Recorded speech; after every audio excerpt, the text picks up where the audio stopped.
Maligayang pagbabalik mga kasolid, latest update sa Angas ng Pinas. Pinababalik na sa MP Promotion na former champion. Tuloy ang laban ngayong buwan ng Agosto sa bansang Amerika.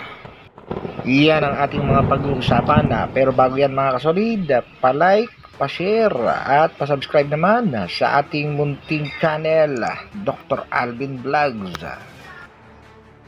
Para sa ating unang balita mga kasolid, former world champion Marvelous Marvin Sonzona nasa kasalukuyan ay merong kartadang 22 wins, 50 knockouts, may isang talo. Tinagurian niya si kabayang Marvelous at ang kanyang huling laban ay noong taong 2022 kontra kay Boy Sultan kung saan nanalo siya via unanimous decision. Tuloy nga ang laban niya sa bansang Amerika at naka-schedule na sa Backstreet ngayong August 23, 2025. Opponent, TBA. Nakuha nga nitong si Sonzona ang kampyonato matapos talunin nitong si Wilfredo Vazquez Jr. Alam naman natin mga kasolid na sa una nilang pagharap, tinalo ni Vazquez Jr. itong si Sonzona via knockout, pero sa kanilang rematch, dito na nga bumawi ang ating pangbatong si Marvelous Sonzona, na kung saan pinabagsak niya nga itong si Vazquez Jr. at nakuha niya ang panalo via split decision. Kaya naman isang good luck sa nalalapit na laban itong si former world champion Sonzona.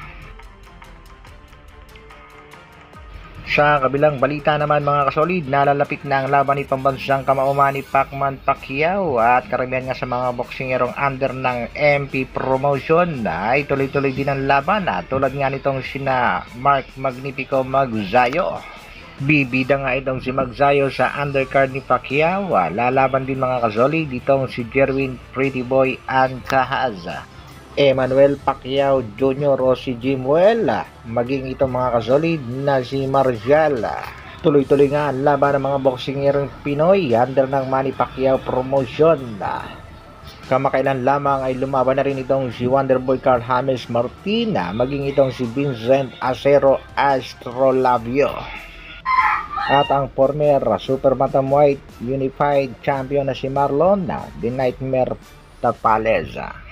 Matatandaan natin mga kasolid na itong si Angas ng Pinas na si Casimiro ang isa sa mga pangbato ng Manny Pacquiao Promotion. Ito nga ay nang nasa poder pa siya ng MP Promotion. Pero willing pa rin naman itong si Manny Pacman Pacquiao maging ang presidente ng MP na si Mr. Sean Gibbons na kung sakali nga babalik ang Angas ng Pinas dito nga sa promotion. Sa latest na pahayag nga nitong GSB ng MP Promotion, heto nga yan mga kasolid. Ayon nga kay SB ay bumalik ka na lang sa amin genre sa gawin kang katatawanan ng kapatid mo. Yan nga isa sa mga post nitong si Silver Boys TV. Ayon pa nga sa isang boxing fan, Casimiro Elite sana kung nasa poder lang ni Gibbons na malawak ang connection sa boxing.